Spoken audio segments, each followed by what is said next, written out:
ಆದರೆ ಒಬ್ಬ ಕೃಷ್ಣದ ವೇಷಧಾರಿಯಾಗಿ ನಾಚಿಕೆಟ್ಟಿದ್ದನ್ನು ನೋಡಿದ್ದು ನಿಮ್ಮಲ್ಲಿ ಮಾತ್ರ. ಇದು ಎಂದಿಗೂ ಇತಿಹಾಸ ಮರೆಯದ ವಿಷಯ. ಅಶೋಕ್ ಭಟ್ರವರು ಸಿಲ್ಲೆ ಮತ್ತೆ ಚಪ್ಪಾಳೆ ಬಗ್ಗೆ, ಒಂದು ಯಕ್ಷಗಾನಕ್ಕೆ ಮಾಡಿದಂಥ ಅಪಮಾನದ ಬಗ್ಗೆ ನಾನು ಇವತ್ತು ಮಾತಾಡ್ತಾ ಇದ್ದೇನೆ. ನೀವು ಸಿಳ್ಳೆ ನಿಲ್ಲಿಸದಿದ್ರೆ ನಾನು ಹೋಗ್ತೇನೆ.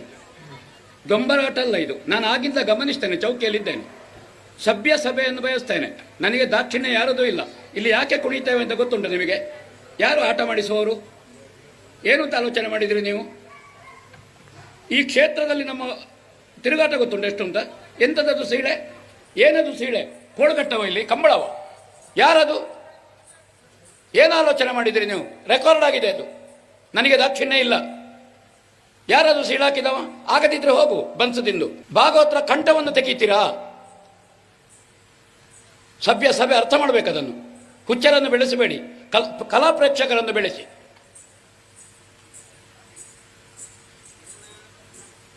ಒಂದು ಕಲೆ ಸೇವೆ ನಡೀತಾ ಇರೋದು ಇಲ್ಲಿ ಬಂದು. ನಾವು ಕೆಲಸ ಇಲ್ಲದಕ್ಕೆ ಕುಣಿಯುವುದಲ್ಲ, ಬೆವರು ತಿಳಿಸುವುದಲ್ಲ ಇಲ್ಲಿ, ಆಯ್ತಾ? ಅಷ್ಟು ಅರ್ಥ ಮಾಡಿ. ಅವಾಗ ವಿಸಿಲು ಕೊಟ್ಟವರು ಯಾರು? ದುಡ್ಡು ಕೊಟ್ಟವರು ಯಾರು? ಧಾರ್ಮಿಕ ಭಾಷಣ ಮಾಡಬೇಕು, 1 ಗಂಟೆ ಆಟ ಮಾಡಬೇಕು ಹೇಳಿ. ಏನು ಹೇಳ್ತೀರಿ ಹಿರಿಯರೇ? ಯಕ್ಷಗಾನ ಎಂಬುದು ಅವಿದ್ಯಾವಂತರಿಗೂ ಜ್ಞಾನವನ್ನು ಕೊಟ್ಟಂಥ, ಎಲ್ಲರ ಬಾಯಲ್ಲೂ ಪುಣ್ಯ ಪುರಾಣವನ್ನು ಆಡಿಸಿದಂಥ ಒಂದು ಉತ್ತಮವಾದಂಥ ವೇದಿಕೆ ಇವತ್ತು ಯಕ್ಷಗಾನ. ಬಹುಶಃ ಇವತ್ತು ಯಕ್ಷಗಾನವನ್ನು ನಾವು ತುಳುನಾಡಿನ ಆರಾಧನಾ ನಿಯಮದ ಪ್ರಕಾರ, ದೈವಾರಾಧನೆ ದೇವತಾರಾಧನೆಯ ಪ್ರಕಾರ ಅದೇ ಭಾಗ ಎಂದು ತಿಳಿದವರು ನಮ್ಮ ದೈವಭಕ್ತರು. ಕಟೀಲು ದುರ್ಗಾ ಪರಮೇಶ್ವರಿ ಮೇಳ ಇರ್ಬೋದು, ಮಂದರ್ತಿ ಮೇಳಗಳಿರ್ಬೋದು, ಅನೇಕ ಪೆರಡೂರು ಸಾಲಿಗ್ರಾಮ ಮತ್ತು ಸುಬ್ರಹ್ಮಣ್ಯದ ಜ್ಞಾನಶಕ್ತಿ ಇಂಥ ಅನೇಕ ಮೇಳಗಳಲ್ಲೂ ಇವತ್ತು ಹರಿಕೆಯ ಯಕ್ಷಗಾನ ಎಂದಾಗ ವರ್ಷಾನುಗಟ್ಟಲೆಯಿಂದ ಭಕ್ತರು ಯಕ್ಷಗಾನವನ್ನು ಆಡಿಸಬೇಕು, ಹರಿಕೆ ತೀರಿಸಬೇಕು ಅಂತ ಕಾಯ್ತಾ ಇದ್ದಾರೆ. ಇವತ್ತು ಇಂಥ ಒಂದು ಪವಿತ್ರವಾದಂಥ ವೇದಿಕೆಯಲ್ಲಿ ಉಜಿರೆ ಅಶೋಕ್ ಭಟ್ರಂಥವರು ಶ್ರೀಕೃಷ್ಣನ ವೇಷವನ್ನು ಹಾಕಿ, ಶ್ರೀಕೃಷ್ಣನ ವೇಷಧಾರಿಯಾಗಿ ಯಾವ ವಿಚಾರವನ್ನು ಜನರಿಗೆ ಮುಟ್ಟಿಸಬೇಕು, ಧರ್ಮವಾಕ್ಯವನ್ನು ಕೊಡುವವನ ಬಾಯಲ್ಲಿ ಇವತ್ತು ಪ್ರೋತ್ಸಾಹಿಸಿದಂಥ ಒಬ್ಬ ಪ್ರೇಕ್ಷಕನನ್ನ, ಸಿಲ್ಲೆ ಚಪ್ಪಾಳೆ ಹಾಕಿದವನನ್ನ, ಯಕ್ಷಗಾನವನ್ನು ಅರ್ಧಕ್ಕೆ ಮೊಟಕುಗೊಳಿಸಿ ವೇದಿಕೆಯ ತುದಿಗೆ ಬಂದು ಸಿಲ್ಲೆ ಚಪ್ಪಾಳೆ ಹಾಕಿದವನು ಯಾರು? ನೀನು ಯಾರು ಅಂತೇಳಿ ಬೆದರಿಸಿ ಒಂದು ಬಂತು ತಿಂದು ಹೋಗುವಂತ ಹೇಳುವಂಥ ಇವತ್ತು ಪ್ರೇಕ್ಷಕ ಇವತ್ತು ಉಜಿರೆ ಭಟ್ರೆ, ನೀವು ನಿಮ್ಮ ಬಣ್ಣವನ್ನು ಕಲಚಿ ಇನ್ನು ಮುಂದೆ ರಂಗಕ್ಕೆ ನೀವು ನಿಮ್ಮ ಸೇವೆಯ ಅವಶ್ಯಕತೆ ಇಲ್ಲ, ಒಂದು ಬಂತು ತಿಂದು ಹೊರಟು ಹೋಗಿ ಅಂತ ಹೇಳುವಂಥ ಪರಿಸ್ಥಿತಿ ನಿರ್ಮಾಣ ಆಗಿದೆ. ಇವತ್ತು ನಿಮಗೆ ಇವತ್ತಿನ ಸಿಲ್ಲೆ ಚಪ್ಪಾಳೆ ಒಬ್ಬ ಭಾಗವತನನ್ನ ಅಲ್ಲ, ಅರ್ಥಧಾರಿಯನ್ನ ಅಲ್ಲ, ಕಲಾವಿದನನ್ನ ಯಾರನ್ನೇ ಆಗಲಿ ನೋಡಿ ಸಿಲ್ಲೆ ಮೈ ಮರೆತು ಸಿಲ್ಲೆ ಚಪ್ಪಾಳೆ ಹಾಕಿದ್ದರಿಂದಲೇ ಯಕ್ಷಗಾನದಲ್ಲಿ ಅನೇಕ ಸ್ಟಾರ್ ಕಲಾವಿದರು ಹುಟ್ಟಿದ್ದು. ಇವತ್ತು ಮಾಧ್ಯಮ, ಫೇಸ್ಬುಕ್, ಇನ್ಸ್ಟಾ ಬೇರೆ ಇದೆ. ಆದರೆ ಒಂದು ಕಾಲದಲ್ಲಿ ಪುಲಿಂಚ ರಾಮಯ್ಯ ಶೆಟ್ಟರು ಅಲ್ಲ, ಚಿತ್ತಾನಿ ಅಲ್ಲ, ಬೇರೆಯವರು ಮಿಜರ್ ಅನ್ನಪ್ಪರೋ ಅಲ್ಲ, ಬೇರೆ ನಮ್ಮದೇ ಬಲ್ಕೂರು ಕೃಷ್ಣಯಾಜಿ, ಬೇರೆ ಅನೇಕ ತಕ್ಕಟೆ ಬೇರೆ ನಮ್ಮದೇ ಕಲಾವಿದರು, ಅನೇಕ ಭಾಗವತರು ಇವತ್ತು ಜನಮನದಲ್ಲಿ ಉಳಿದಿದ್ದರೆ ಸಿಲ್ಲೆ ಚಪ್ಪಾಳೆಯಿಂದದು. ಅಶೋಕ್ ಭಟ್ರೆ, ನೀವು ನೆನಪಿಡಬೇಕು, ನಿಮಗೆ ಸಿಲ್ಲೆ ಚಪ್ಪಾಳೆ ವಿಷಾದದ್ದು. ಆದರೆ ನೆನಪಿಡಿ, ಅಂದು ಬರ್ಬರವಾಗಿ ಅತ್ಯಾಚಾರಗೊಳಗಾಕಿ ಹತ್ಯೆಯಾದಂಥ ಸೌಜನ್ಯಲ ತಾಯಿಯ ಕಣ್ಣೀರಿಗೆ ನೀವು ವ್ಯಂಗಾಡಿದಿರಿ. ಅವಳ ಸೆರಗಿನ ಬಗ್ಗೆ ಪ್ರಶ್ನೆ ಮಾಡಿದಿರಿ, ಅವಳ ಕೂಗಿನ ಬಗ್ಗೆ ಮತ್ತೆ ಅವಳ ಜೀವನದ ಬದುಕಿನ ಬಗ್ಗೆ ಪ್ರಶ್ನೆ ಮಾಡಿದಿರಿ. ಸೀರೆ ಹುಟ್ಟವರೆಲ್ಲ ಹೆಣ್ಣು ಮಕ್ಕಳಲ್ಲ, ಹುಟ್ಟುವಾಗ ಇರುವುದಿಲ್ಲ ಹೆಣ್ಣು ಮಕ್ಕಳಿಗೆ. ಅವಳು ತಾಯಿಯಾಗುವಾಗ ಭಗವಂತ ಕೊಡ್ತಾನೆ, ಅದನ್ನು ಮುಚ್ಚಿಕೊಳ್ಳುವುದಕ್ಕೆ ಸೆರಗಿರುವುದು, ಅದನ್ನು ಚಾಚುವುದಕ್ಕಲ್ಲ ಜನರ ಮುಂದೆ. ಇದು ಧರ್ಮ. ಅವಳು ತಾಯಿ, ಆ ತಾಯಿ ಸೆರಗನ್ನು ಜನರ ಮುಂದೆ ಚಾಚುದ ಕೂಡುದಲ್ಲ ಸ್ವಾಮಿ. ಆವತ್ತು ನಿಮ್ಮ ಒಂದೊಂದು ಮಾತಿಗೂ ಹಾಕಿದಂಥ ಸಿಲ್ಲೆಗಳಿತ್ತು. ಆ ಸಿಲ್ಲೆಯನ್ನು ನೀವು, ಆವತ್ತಿನ ಸಿಲ್ಲೆ ನಿಮಗೆ ಖುಷಿಯಾಗಿದೆ ಅಲ್ವೇ? ಇವತ್ತಿನ ಸಿಲ್ಲೆ ನಿಮಗೆ ಪ್ರೋತ್ಸಾಹದ ಸಿಲ್ಲೆ ವಿಷವಾಯಿತು. ಇದು ಪ್ರಕೃತಿ ಕೊಟ್ಟದ್ದು. ನಮಗೆ ನಿಮ್ಮ ಮೇಲೆ ನೋವಿತ್ತು, ಆದರೆ ನಾವು ಏನೂ ಮಾಡಲಿಲ್ಲ. ನಾವು ದೇವರಿಗೆ ಮೊರೆ ಹೋಗಿದ್ದೇವೆ ಅಷ್ಟೇ. ಆದರೆ ಇಂದು ನೀವೇ ನಿಮ್ಮ ನಾಲಿಗೆ ನಿಮಗೆ ವಿಷವಾಗಿ, ನಿಮ್ಮ ವಿಚಾರವೇ, ನಿಮ್ಮ ಕೆಟ್ಟ ವಿಚಾರಗಳೇ ನಿಮಗೆ ಸುತ್ತಿ ಇವತ್ತು ಯಾರೂ ಬೇಡದಾಗೆ ಮುಂದೊಂದು ದಿನ ಯಕ್ಷಗಾನದಿಂದ ಹೊರಬಂದು ಎಲ್ಲಿಯಾದರೂ ಯಕ್ಷಗಾನ ನಡೆಯುವ ಜಾಗದಲ್ಲಿ ಬನ್ಸ್ ಮಾಡಿ ಆದರೂ ಹೋಟೆಲ್ ಹಾಕಿ ಬದುಕುವ ಸ್ಥಿತಿ ನಿರ್ಮಾಣ ಆದಿತು ನಿಮಗೆ ಅಂತ ನಾನು ಹೇಳುವಂತ. ನೀವೊಬ್ಬ ಕಲಾವಿದನಾಗಿ ಯಕ್ಷಗಾನದ ವಿಚಾರಗಳು ಗೊತ್ತಿದ್ದು ನೀವು ತುಳುನಾಡಿನ ದೈವಾರಾಧನೆ, ನಮ್ಮ ತುಳುನಾಡಿನ ಅಸ್ಮಿತೆ, ದೈವಾರಾಧನೆ, ನಂಬಿಕೆಯ ವಿಚಾರವಾದಂಥ ಕೋಲಿ ಅಂಕ, ನಮ್ಮ ದೈವಾರಾಧನೆಯ ಭಾಗವಾಗಿರುವಂಥ ಕಂಬಲಗಳು, ಇದು ಎಲ್ಲವೂ ಮೋಜಿಗಾಗಿರುವಂಥದ್ದಲ್ಲ. ಮೋಜಿಗಾಗಿರುವಂಥದ್ದಲ್ಲ. ಇಂಥ ಒಂದು ಕಂಬಳ ಮತ್ತೆ ಕೋಲಿ ಅಂಕಕ್ಕೆ ಬಂದಿದ್ದೀರಾ ಅಂತ ಪ್ರಶ್ನೆ ಮಾಡಬೇಕಾದ್ರೆ ಏನದು ಸೀಳೆ ಕೋಳ್ಗಟ್ಟವ ಇಲ್ಲಿ ಕಂಬಳವ? ನಿಮ್ಮ ಲೆಕ್ಕಾಚಾರದಲ್ಲಿ ಅದು ಯಾರು ಆ ಕೋಲಿ ಅಂಕ ಮತ್ತೆ ಕಂಬಳ ಅಂತ ಹೇಳಿದ್ರೆ ಏನು ಏನು ಅದಕ್ಕೆ ಮೌಲ್ಯ ಏನಂತ ನಿಮಗೆ ಗೊತ್ತಿದೆಯಾ? ಇವತ್ತಿಗೂ ನಿಮಗೆ ಆಜಿದಂತ ಗೋರಿಗುಂಟ ಮೂಜಿದಂತ ಚೆಂಡ ಅಂತೇಳಿ ದೈವಾರಾಧನೆ ನಿಯಮದಲ್ಲಿ ಆ ರಕ್ತ ತರ್ಪಣವಲ್ಲ ಕೋಲಿಗುಂಟ ಆಗಲೇಬೇಕು ಎಂಬುದು ನಿಯಮ ಇದೆ. ಸೂರ್ಯಚಂದ್ರ ಕಾಲದವರೆಗೂ ಇನ್ನು ಕೋಲಿ ಅಂಕ ಎಂಬುದನ್ನು ಯಾರಿಂದಲೂ ತೆಗಿಲಿಕ್ಕೆ ಸಾಧ್ಯ ಇಲ್ಲ. ಎಲ್ಲಿಯವರೆಗೆ ಕೋಲಿ ಮುಟ್ತದ, ಕೋಲಿ ಹೋರಾಡ್ತದ, ಅಲ್ಲಿಯವರೆಗೆ ಕೋಲಿ ಅಂಕ ಇದ್ದೇ ಇದೆ. ಎಲ್ಲಿಯ ತನಕ ಕೋಣಗಳು ಓಡ್ತವೆ ಅಲ್ಲಿಯವರೆಗೆ ಕಂಬಳಗಳು ಬಂದೇ ಬರ್ತದೆ. ಇವತ್ತಿಗೂ ಕಂಬಳದ ದಿನವೇ ದೈವಾರಾಧನೆಗೆ ಧರ್ಮ ನಡಬೇಕು, ಊಟ ಮಾಡಬೇಕು, ಬಾರೆ ಪೂಕರೆ ಹಾಕಬೇಕು, ಕಂಬಳ ಗದ್ದೆಗಳನ್ನು ಶೃಂಗಾರ ಮಾಡಬೇಕು, ಇದೆಲ್ಲವೂ ನಿಯಮಗಳಿದೆ. ಇಂಥ ನಿಯಮಗಳಿರುವಾಗ ನೀವು ಬಂದು ಆ ಪ್ರೇಕ್ಷಕರಿಗೆ ಹೇಳಿದ ಮಾತೇನು? ಕಂಬಳವ ಇದು ಕೋಲಿ ಅಂಕಕ್ಕೆ ಬಂದಿದ್ದೀರಾ ಅಂತ ಕೇಳಿದ್ದು. ನಿಮಗೆ ಎಲ್ಲಿಯವರೆಗೆ ಜ್ಞಾನ ಇರಬಹುದು ಅಂತ ಕೇಳುವಂಥದ್ದು. ಅದು ಸಹ ನೀವು ಹೇಳುವಂಥದ್ದು ನೆನಪಿಡಿ. ಒಬ್ಬ ಯಕ್ಷಗಾನಕ್ಕೆ ಅದರದೇ ಅಂತ ಆ ರಂಗಕ್ಕೆ ನಮಗೆ ದೈವದ ಚೌಕಿ ಪೂಜೆಯಾಗಿ ಬಂದು ಅದಕ್ಕೆ ಪ್ರಾರ್ಥಿಸಿ ಅದರಲ್ಲಿ ಬರುವಂಥ ಒಂದೊಂದು ಪಾತ್ರದಲ್ಲೂ ನಾವು ದೈವತ್ವವನ್ನು ನೋಡ್ತೇವೆ, ಒಂದೊಂದು ಪಾತ್ರದಲ್ಲೂ ನಾವು ದೈವತ್ವವನ್ನು ನೋಡ್ತೇವೆ. ಆಗಿರುವಾಗ ಶ್ರೀಕೃಷ್ಣನ ವೇಷಧಾರಿಯಾಗಿ ಶ್ರೀಕೃಷ್ಣ ಪಾತ್ರಧಾರಿಯಾಗಿ ಬಂದು ಆ ರೀತಿ ಎಲ್ಲಿದೆ ರೆಕಾರ್ಡ್ ಆಗ್ತಾ ಇದೆ, ಇಂಗ್ಲಿಷ್ ಶಬ್ದವನ್ನು ಆಡುವ ಮುಖಾಂತರ ಅದಕ್ಕೊಂದು ಆ ಮೌಲ್ಯಕ್ಕೆ ನೀವು ಅಪಚಾರ ಮಾಡಿದಿರಲ್ವೇ? ಅಪಚಾರ ಮಾಡಿದಿರಿ. ದಾಸ ಸಾಹಿತ್ಯದ ಭಜನೆಗೂ ಯಾವಾಗ ಆರಂಭ ಮಾಡಬೇಕು, ಯಾವಾಗ ಮಂಗಲ ಆಡಬೇಕು, ಹೇಗೆ ಮಾಡಬೇಕು ಎಂಬುದು ನಿಯಮಗಳಿದೆ. ಅಂಥ ವಿಚಾರಗಳಿರುವಾಗ ನೀವು ನೇರ ಬಂದು ಇಲ್ಲಿ ಯಕ್ಷಗಾನದಲ್ಲಿ ನಿಲ್ಲಿಸಿ ನೀವು ಭಾಗವತರಿಗೆ ಹುಚ್ಚರು ಎಂಬ ರೀತಿಯಲ್ಲಿ ನೀವು ಮಾತನಾಡಿದಿರಿ. ಕಂಬಳವನ್ನು ನೀವು ಆರೈತಿ ಹೀಯಾಳಿಸಿದಿರಿ, ಕೋಲಿ ಅಂಕವನ್ನು ನೀವು ಹೀಯಾಳಿಸಿದಿರಿ. ನಾನು ಹೇಳುವಂಥದ್ದು ನಿಮಗೆ ಇಷ್ಟು ಜನ ಸೇವೆ ಮಾಡಿದ್ದು, ಭಾಗವತಿಗೆಯನ್ನು ಮಾಡಿದ್ದು ಅವರೆಲ್ಲರೂ ಹುಚ್ಚರೇ? ನೀವು ಆಲೋಚನೆ ಮಾಡಬೇಕಿತ್ತು. ರಂಗಕ್ಕೆ ಮಾಡಿದ್ದು. ಒಂದು ವೇಳೆ ಮಹಾಭಾರತವನ್ನು ಬರೆದಂಥ ಆ ಮಹಾನ್ ವ್ಯಕ್ತಿಗೆ ಇಂಥ ಒಂದು ನಾನು ಸೃಷ್ಟಿಸಿದಂಥ ಇಂಥ ಒಂದು ಕೃಷ್ಣನನ್ನು ಈ ರೀತಿ ಅವಾಚ್ಯ ಶಬ್ದಗಳಿಂದ ಈ ರೀತಿಯಾಗಿ ನೋಡಿದಂಥ ಜನರು ಏನು ಅನ್ನಬಹುದು? ಎಲ್ಲಿ ನಮ್ಮ ಧಾರ್ಮಿಕತೆಯನ್ನು ಉಳಿಸಬಹುದು? ನಿಮ್ಮಂಥ ಅನುಷ್ಠಾನ ಇಲ್ಲದ, ಜ್ಞಾನ ಇಲ್ಲದ ಸ್ವಾರ್ಥಿಗಳಾಗಿ ಬದುಕುವಂಥ ನಿಮ್ಮಿಂದ ಅಶೋಕ್ ಭಟ್ರೆ ನೋಡಿ. ಅನೇಕ ಜನ ನಾವು ಕೇಳಿದ್ದೇವೆ, ರಂಗದಲ್ಲಿ ವೇಷವನ್ನು ಹಾಕುತ್ತಾ ಅರ್ಥಧಾರಿಯಾಗಿ ಕುಣಿಯುತ್ತಾ ಯಕ್ಷಗಾನದ ಸೇವೆಯನ್ನು ಹಾಡುತ್ತಾ ಇವತ್ತು ಹೃದಯಘಾತದಲ್ಲಿ ಪ್ರಾಣತ್ಯಾಗ ಮಾಡಿ ಸ್ವರ್ಗ ಸೇರಿದವರ ಕಥೆಯನ್ನು ನಾವು ಕೇಳಿದ್ದೇವೆ. ಇವತ್ತಿಗೂ ಅವರೆಲ್ಲರೂ ಇತಿಹಾಸವನ್ನು ಪುಟ ಸೇರಿದ್ದಾರೆ. ಅನೇಕ ಕಲಾವಿದರು ರಂಗ ಪ್ರವೇಶ ಮಾಡಿದ ಮೊದಲ ದಿನವೇ ತನ್ನ ಪ್ರದರ್ಶನದ ಮುಖಾಂತರ ಪ್ರೇಕ್ಷಕನೋರ್ವನ ಮನಸ್ಸು ಗೆದ್ದು ಇವತ್ತು ಹೆಸರುವಾಸಿಯಾದಂಥ ಹೆಸರನ್ನು ನಾವು ಇದಕ್ಕೆಲ್ಲದಕ್ಕೂ ಕಾರಣವೂ ಸಿಲ್ಲೆ ಮತ್ತು ಚಪ್ಪಾಲೆಗಳೇ. ಆದರೆ ಒಬ್ಬ ಯಕ್ಷಗಾನ ಸೇವೆ ಮಾಡುತ್ತಾ ಸ್ವರ್ಗೋರ ಮಾಡಿದ ಕಥೆಯನ್ನು ಕೇಳಿದ್ದೇವೆ. ಯಕ್ಷಗಾನದ ಮೊದಲ ರಂಗದಲ್ಲಿ ಉನ್ನತ ಸ್ಥಾನಕ್ಕೇರಿದ್ದನ್ನು ಕೇಳಿದ್ದೇವೆ. ಆದರೆ ಒಬ್ಬ ಕೃಷ್ಣದ ವೇಷಧಾರಿಯಾಗಿ ನಾಚಿಕೆಟ್ಟಿದ್ದನ್ನು ನೋಡಿದ್ದು ನಿಮ್ಮಲ್ಲಿ ಮಾತ್ರ. ಇದು ಎಂದಿಗೂ ಇತಿಹಾಸ ಮರೆಯದ ವಿಷಯ. ಇತಿಹಾಸದ ಪುಟದಲ್ಲೇ ಇಂಥ ಒಂದು ಘಟನೆ ಸಂಭವಿಸಲಿಕ್ಕೆ ಸಾಧ್ಯವೇ ಇಲ್ಲ. ಎಲ್ಲಿಯಾದರೂ ಕಲಾವಿದರೊಳಗೆ ಅಲ್ಲಲ್ಲಿ ಇರುವಂಥ ಘರ್ಷಣೆಗಳು ನಡಬಹುದು, ಚೌಕಿಯ ಒಳಗಡೆ, ಟೆಂಟಿನೊಳಗಡೆ, ವಾಹನದೊಳಗಡೆ ನಡಿಬೋದು. ಆದರೆ ರಂಗದಲ್ಲಿ ಬಂದಾಗ ಪರಾಕಾಯ ಪ್ರವೇಶವನ್ನು ಮಾಡಿ ತಾನು ಕೃಷ್ಣನಾಗಿಯೇ ಇರಬೇಕೇ ವಿನ ಇದು ಎಂದಿಗೂ ಇದು ಉಜಿರೆ ಅಶೋಕ್ ಭಟ್ರಾಗಿ ಇದು ಇರುವಂಥ ಈ ಕಪಟ ಕೃಷ್ಣನನ್ನು ನೋಡುವ ಸ್ಥಿತಿ ನಮಗೆ ಒದಗಿತೆ. ಕಾರಣ ಬಹುಶಃ ಅನೇಕ ಕಲಾವಿದರು ಇವತ್ತು ಸೆರಗಿಗೂ ಕೈಯೊಡ್ತಾರೆ, ದ್ರೌಪದಿಯ ವಸ್ತ್ರಾಪರಣ ಮಾಡ್ತಾರೆ, ದ್ರೌಪದಿಯ ಸೀರೆಯನ್ನು ಇಳಿತಾರೆ, ಅನೇಕ ಕಡೆಗಳಲ್ಲಿ ಬರ್ಬರತೆಯನ್ನು ಪಾತ್ರಕ್ಕೆ ಸರಿಯಾಗಿ ಮಾಡಿಕೊಂಡು ಬರ್ತಾರೆ ರಂಗದಲ್ಲಿ. ಆದರೆ ನೀವು ಬಹುಶಃ ಇದು ನಿಜ ಜೀವನದಲ್ಲೂ ಸೆರಂಗಿಗೆ ಕೊಟ್ಟಿದ್ದು, ಸೆರಂಗಿನ ಸುದ್ದಿ ಮಾತಾಡಿದ್ದು, ಸೆರಂಗಿಗೆ ಕೈ ಹಾಕಿದ್ದು ಇವತ್ತು ವಿಷವಾಗಿ ಪರಿಣಮಿಸಿದೆ ರಂಗದ ಮೂಲಕ ನಿಮಗೆ ಇವತ್ತು. ಹಾಗಾದರೆ ಪ್ರಕೃತಿಯನ್ನು ಇದಕ್ಕೋಸ್ಕರವೇ ನಾವು ಪಂಚಭೂತಗಳನ್ನು, ತುಳುನಾಡಿನ ದೈವಗಳನ್ನು ಆರಾಧನೆ ಮಾಡಿಕೊಂಡು ಬಂದದ್ದು. ಯಾವ ಅವಾಚ್ಯ ಶಬ್ದಗಳಿಂದ ನಿಂದಿಸಿದಂಥ ಅಶೋಕ್ ಭಟ್ರು ಇವತ್ತು ಜನಸಾಮಾನ್ಯರು ಇವತ್ತು ರುಪ್ಪು ಕಲ್ಲಿನೊಳಗೆ ಹಾಕಿ ರುಪ್ಪುತ್ತಾ ಇದ್ದಾರೆ ಅಂತ ಹೇಳಿದರೆ ಇದರಲ್ಲಿ ನಿಮ್ಮ ತುಳುನಾಡ ಧರ್ಮದೈವಗಳು ಮತ್ತು ಸೌಜನ್ಯಲ ಆತ್ಮ ಕೆಲಸ ಮಾಡಿದೆ ಅಂತ ನಾನು ಈ ಸಮಯದಲ್ಲಿ ಹೇಳುವಂಥದ್ದು.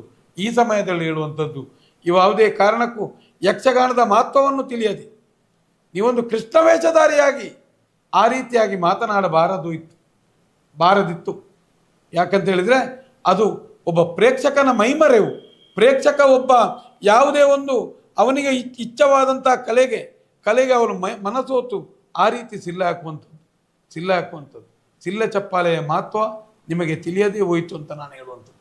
ಇವತ್ತು ಯಕ್ಷಗಾನ ಅಂತ ಹೇಳಿದ್ರೆ ಜನರ ಭಾವನೆಗಳು ಮನಸ್ಸಿನೊಳಗಡೆ ಎಲ್ಲವೂ ಇವತ್ತು ಅಷ್ಟು ಅಚ್ಚುಲಿಯದೆ ಉಳಿದಿದೆ. ಯಾಕಂದರೆ ಎಲ್ಲರಿಗೂ ಅದರ ಮೇಲೆ ಒಂದು ಅಭಿಮಾನ ಇದೆ, ಯಕ್ಷಗಾನದ ಮೇಲೆ ಅಭಿಮಾನ ಇದೆ. ಯಾವ ಕಾಲದಿಂದಲೋ ಆರಂಭವಾದಂತು ನಮಗೆ ನೆನಪಿದೆ. ಅಲಕ್ಕೆ ರಾಮಯ್ಯ ಶೆಟ್ಟರು, ವಿಟ್ಲದ ಆಶಾ ಜೋಶಿಯವರು, ಮಿಜಾರ್ ತಿಮ್ಮಪ್ಪನವರು, ಮಿಜಾರ್ ಅನ್ನಪ್ಪನವರು, ಪುಲಿಂಜ ರಾಮಯ್ಯ ಶೆಟ್ಟರು, ಈಗ ಬೇರೆ ಬೇರೆ ಆ ಕಡೆ ಚಿಟ್ಟಾಣಿಯವರು, ಬಲ್ಕೂರವರು, ಕುಂಡದ ಕುಲಿಯವರು, ಹಾಗೆ ಬೇರೆ ತಕ್ಕಟ್ಟೆಯವರು, ಈ ರೀತಿ ಕಲಾವಿದರನ್ನು ಸಮೇತ ಬೆಳೆಸಿದ್ದು ಇದೇ ಚಪ್ಪಾಲೆ, ಸಿಲ್ಲೆ ಚಪ್ಪಾಲೆ. ಇವರಿಗೆ ಸ್ಟಾರ್ ಪಟ್ಟವನ್ನು ಕೊಟ್ಟದ್ದು ಇದೇ ಸಿಲ್ಲೆ ಚಪ್ಪಾಲೆ.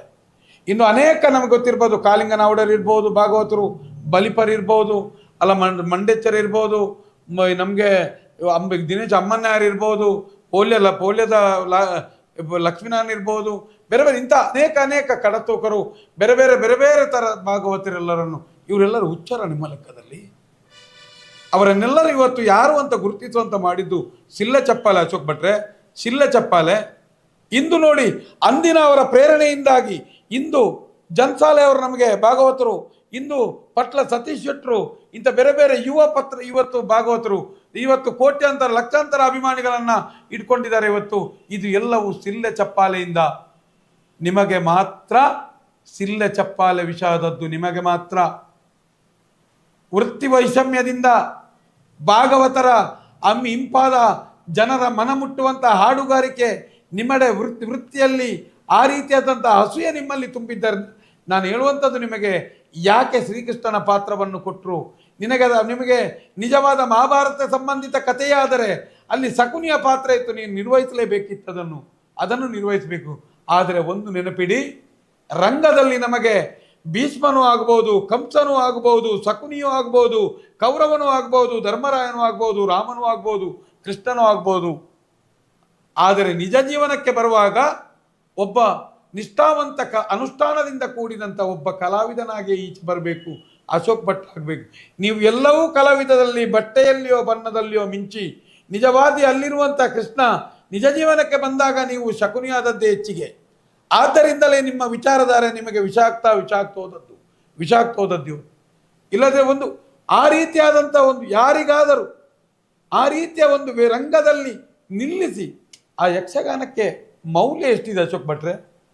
ಅಷ್ಟು ಒಂದು ಕುಟುಂಬ ಯಾವುದಕ್ಕೋ ಹೇಳಿದಂಥ ಒಂದು ಹರಿಕೆ, ಯಾವುದಕ್ಕೋ ಒಂದು ಹೇಳಿದ ರೀತಿಯಲ್ಲಿ ಆ ದೇವರನ್ನು ತರಿಸಬೇಕು, ನಾವು ಒಂದು ದೇವರ ಒಂದು ಯಕ್ಷಗಾನವನ್ನು ಮಾಡಬೇಕು. ಈ ರೀತಿಯಾಗಿ ಬಂದಂಥ ಯಕ್ಷಗಾನದ ಒಂದು ವೇದಿಕೆಯನ್ನು ನಮ್ಮ ದೈವಾರಾಧನೆಯ ಕೊಡಿಯಡಿಯೋ ಉಜ್ಜಾಲಿನಡಿಯೋ ದೈವದ ಆರಾಧನಾ ಜಾಗದ ರೀತಿಯಲ್ಲಿ ನಾವು ನೋಡ್ಕೊಂಡು ಬಂದವರು. ಅದೇ ರೀತಿ ಯಕ್ಷಗಾನದ ಇದನ್ನು ನಾವು ಈ ರಂಗವನ್ನು ನೋಡಿದ್ದು.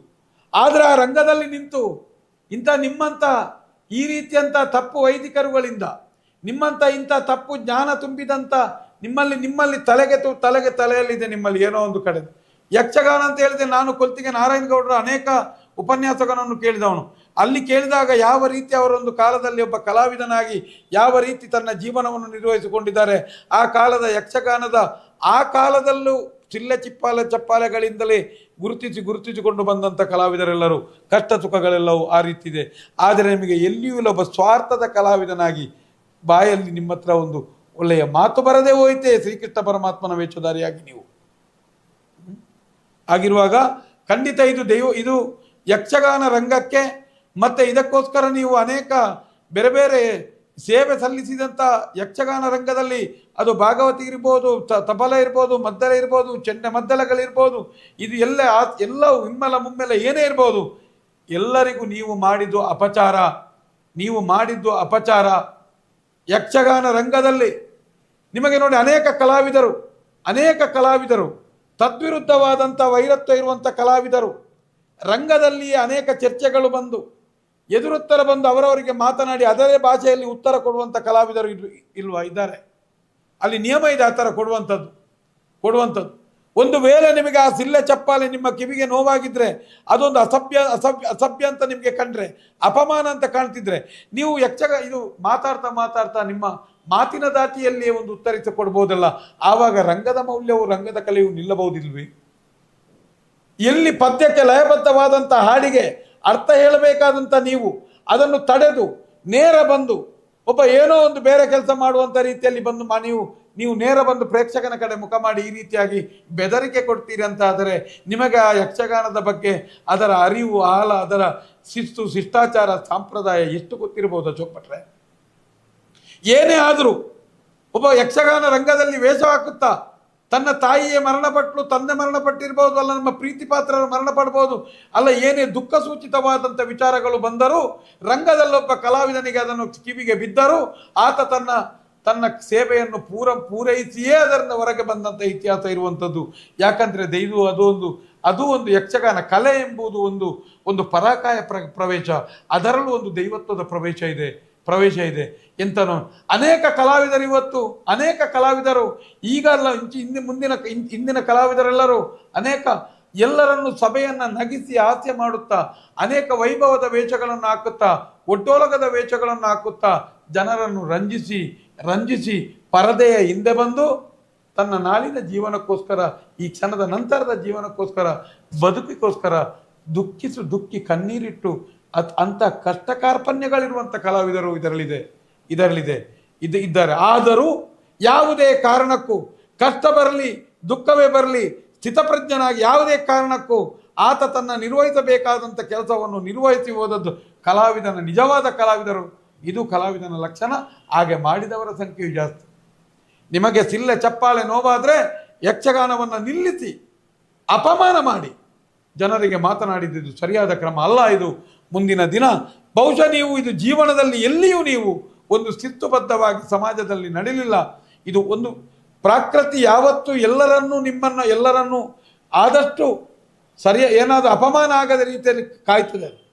ಆದರೆ ನಿಮಗೆ ಇಲ್ಲಿ ದೈವಾನುಕೂಲವೇ ಇಲ್ಲದ ರೀತಿಯಲ್ಲಿ ಸಾರ್ವಜನಿಕ ಜೀವನದಲ್ಲಿ ಈ ರೀತಿಯಾಗಿ ಒಂದು ಸಾರ್ವಜನಿಕರ ಎದುರು ಒಬ್ಬ ವ್ಯಕ್ತಿಯನ್ನ ಪ್ರಕೃತಿ ಬತ್ತಲಾಗಿಸಿ ಈ ರೀತಿ ಮಾಡ್ತದೆ ಅಂತ ಹೇಳಿದರೆ ನೀವು ನಿಮ್ಮ ಒಳಗೆ ಯಾವ ರೀತಿಯ ವಿಷ ತುಂಬಿರಬಹುದು ಅಂತ ನಾನು ಹೇಳುವಂಥದ್ದು.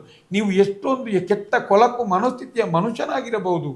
ಈ ರೀತಿ ಆಗಬೇಕಾದ್ರೆ ಪ್ರಕೃತಿಯೇ ನಿಮಗೆ ಸಾರ್ವಜನಿಕವಾಗಿ ಮುನಿಯಬೇಕಾದರೆ ನೀವು ಇಷ್ಟರವರೆಗೆ ಕಲಾ ಸೇವೆಯನ್ನು ಮಾಡಿದ್ದು ಇವತ್ತು ಬರೀ ನಾಟಕವೋ. ಅನೇಕ ಕಡೆ ಇವತ್ತು ನಾವು ಕೇಳ್ತೇವೆ ಧಾರ್ಮಿಕ ನಾಯಕರೆಲ್ಲರೂ ದೈವಭಕ್ತರಲ್ಲ ಅಂತ ನಾವು ಕೇಳಿದ್ದೇವೆ. ಆದರೆ ನೀವೀಗ ಒಬ್ಬ ದೇವರಾಗಿ ಒಳಗೊಬ್ಬ ರಾಕ್ಷಸನಾಗಿ ಇರುವಂಥ ವ್ಯಕ್ತಿಯಾಗಿ ಕಂಡದ್ದು ಆ ಶ್ರೀಕೃಷ್ಣ ಪರಮಾತ್ಮನ ಆ ನಡೆಗೆ ಆ ರಾಮನ ಆ ಶ್ರೀಕೃಷ್ಣನ ಪರಮಾತ್ಮನ ವೇಷಧಾರಿಯಾಗಿ ನೀವು ಮಾಡಿದ್ದು ದೇವರಿಗೂ ಶಕ್ತಿಗೂ ಅಪಮಾನ ಮಾಡಿದವರು. ನಾನು ನಿಮ್ಮ ಹತ್ರ ಈ ಸಮಯದಲ್ಲಿ ಕೇಳ್ತಾ ಇದ್ದೇನೆ, ಸಿಲ್ಲೆ ಚಪ್ಪಾಲೆ ಹಾಕಿದಾಗ ನೀವು ನೇರ ಬಂದು ಬೆದರಿಕೆ ಒಡ್ಡಿ ಸಿಲ್ಲೆ ಚಪ್ಪಾಲೆಯನ್ನು ನಿಲ್ಲಿಸಿ ಅಂತ ನೀವು ಬೆದರಿಕೆ ಒಡ್ಡಿದಿರಿ. ಇಲ್ಲದಿದ್ದರೆ ನೀನು ಇಲ್ಲಿಂದ ಹೋಗು ಬಂತು ತಿನ್ನು ಅಂತ ಹೇಳಿದಿರಲ್ಲ. ಹಾಗಾದರೆ ನಿಮಗೂ ಅಲ್ಲ ಬೇರೆ ಕಲಾವಿದರಿಗೆ ಹೇಳುವಂಥದ್ದು, ರಂಗದಲ್ಲಿ ಅನೇಕ ಸಲ ವೇಷ ಹಾಕಿಕೊಂಡು ನೀವು ಅನೇಕ ಜನರನ್ನು ಬೇರೆ ಜನರನ್ನು ಹೀಯಾಳಿಸುವಂಥದ್ದು, ಅನೇಕ ಧರ್ಮಗಳನ್ನು ಹೀಯಾಳಿಸೋದು, ಧರ್ಮದ ವೇಷಧಾರಿಗಳನ್ನು ಮಾತಾಡೋದು, ಧರ್ಮದ ಬಗ್ಗೆ ಮಾತನಾಡೋದು, ರಾಜಕೀಯ ನಮಗೆ ಇಷ್ಟ ಬಂದ ರಾಜಕಾರಣಿಯ ಬಗ್ಗೆ ಮಾತನಾಡೋದು, ನಮ್ಗೆ ಇಷ್ಟ ಬಂದ ನಿಮ್ಮ ರಾಜಕೀಯ ನಾಯಕರುಗಳ ಬಗ್ಗೆ ಮಾತನಾಡೋದು, ಈ ರೀತಿಯಾಗಿ ಮಾತನಾಡಿದರೆ ವೇದಿಕೆಗೆ ಬಂದೇ ನಿಮ್ಮನ್ನು ತಡಿಬಹುದಾ ಅಂತ ಕೇಳುವಂಥದ್ದು. ರಂಗವನ್ನ ನಿಮಗೆ ಪ್ರೇಕ್ಷಕನ ಚಪ್ಪಾಳೆ ವಿಷ ಆಗುವುದೇ ಆದರೆ ನೀವು ಮುಂದಿನ ದಿನಗಳಲ್ಲಿ ಯಾವ ಕಲಾವಿದರೇ ಆಗಲಿ ರಂಗದಲ್ಲಿ ಯಾವ ರೀತಿ ರಾಜಕೀಯ ಮಾತಾಡಿ ಸಮಾಜಕ್ಕೆ ವಿಷ ಮಾಡಿ ಸಮಾಜಕ್ಕೆ ವಿಕೃತವಾದಂಥ ಮಾಹಿತಿಯನ್ನು ಕೊಟ್ಟ ಯಾವ ಕಲಾವಿದನಿಗೂ ಬಂದು ವೇದಿಕೆಯಲ್ಲಿ ಬಂದು ನೇರ ಪ್ರಶ್ನೆ ಮಾಡಿ ನಿಲ್ಲಿಸಬಹುದೇ? ನಾನು ಹೇಳುವಂಥದ್ದು ಶಿಷ್ಟಾಚಾರವನ್ನು ಯಾರೇ ಆಗಲಿ ಮುಂದಿನ ದಿನಗಳಲ್ಲಿ ಅದು ಧಾರ್ಮಿಕ ನಾಯಕರಿರ್ಬೋದು, ಪೂಜೆ ಮಾಡುವ ವೈದಿಕನಿರ್ಬೋದು, ದೈವದ ಗುತ್ತಿನ ಗಡಿಕಾರನಿರ್ಬೋದು, ದೈವ ನರ್ತಕನಿರ್ಬೋದು, ಧರ್ಮ ಒಬ್ಬರು ನಮ್ಮ ಮೇಲೆ ವಿಶ್ವಾಸ ಇಟ್ಟು ನಮ್ಮ ಮಾತನ್ನು ಕೇಳುವವರಿದ್ದರೆ ಅವರಿಗೆ ಸರಿಯಾದ ವಿಚಾರವನ್ನು ಕೊಡಿ. ನಾವು ದೇವತ್ವವನ್ನು ಅವರಿಗೆ ತೋರಿಸಿ ವಿಷತತ್ವವನ್ನು ಅವರಿಗೆ ಕೊಡುವಂಥ ಗೋಮುಖ ವ್ಯಾಘ್ರಗಳೆಲ್ಲರೂ ಇದನ್ನು ಆಲೋಚನೆ ಮಾಡಬೇಕು.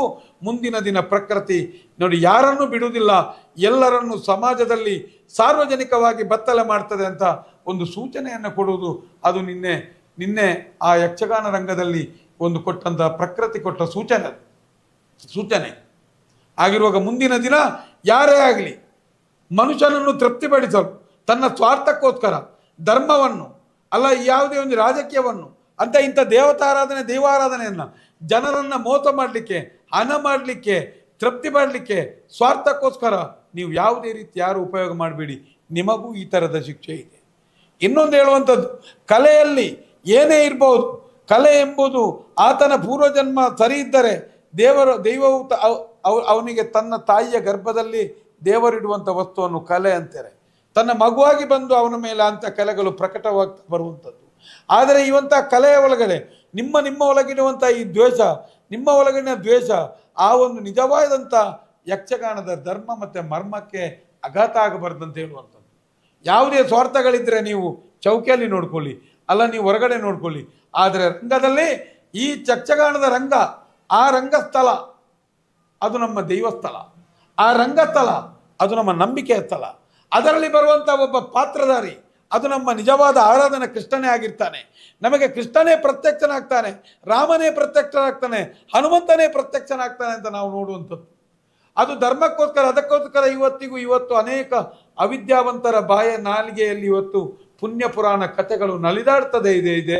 ಇನ್ನೊಂದು ಕಡೆ ಸ್ಪಷ್ಟವಾದಂಥ ಲಕಾರ ಶಬ್ದಗಳ ಅಕಾರ ಶಬ್ದಗಳಿಂದ ಕೂಡಿದಂಥ ಅಕ್ಷರಗಳು ಬರ್ತಾ ಇದೆ. ಇದಕ್ಕೆ ಕಾರಣ ಇವತ್ತು ಯಕ್ಷಗಾನ ಅಂಥ ಯಕ್ಷಗಾನವನ್ನು ಯಾವತ್ತೂ ಅಪಚಾರ ಮಾಡಬೇಡಿ. ಅಶೋಕ್ ಭಟ್ರೆ, ಮುಂದಿನ ದಿನದಲ್ಲಿ ನಿಮಗೆ ಖಂಡಿತವಾಗಿಯೂ ಜನರೇ, ನಾನು ಈ ಮೂಲಕ ನಾನು ನಿಮಗೆ ಹೇಳುವಂಥದ್ದು ಖಂಡಿತ ನಿಮಗೆ, ನೀವು ಯಾರು ದೇವರು ಮೆಚ್ಚದಂಥ, ನಿಮಗೆ ಎಂದೂ ದೇವರು ಕ್ಷಮೆ ಕೊಡದಂಥ ರೀತಿಯ ತಪ್ಪನ್ನು ರಂಗದಲ್ಲಿ ಮಾಡಿದ್ದೀರಿ. ಆದ್ದರಿಂದ ನೀವು ಮುಂದಿನ ದಿನ ಬಣ್ಣವನ್ನು ಕಲಚಿ ಯಕ್ಷಗಾನ ಕಲೆಯಿಂದ ಹೊರಗೆ ಬನ್ನಿ. ನೀವು ವೇಷ ಹಾಕಿದ್ದು ಸಾಕು. ನಿಮಗೇನಾದರೂ 1-2 ಬನ್ಸನ್ನು ಸಮಾಜ ಕೊಡ್ತದೆ, ಅದನ್ನು ತಿಂದುಕೊಂಡು ಎಲ್ಲಿಯಾದರೂ ನಿಮ್ಮ ವೃತ್ತಿ ಮಾಡಿಕೊಳ್ಳಿ. ಆ ಬನ್ಸನ್ನು ತೆಗೊಂಡು ನೀವು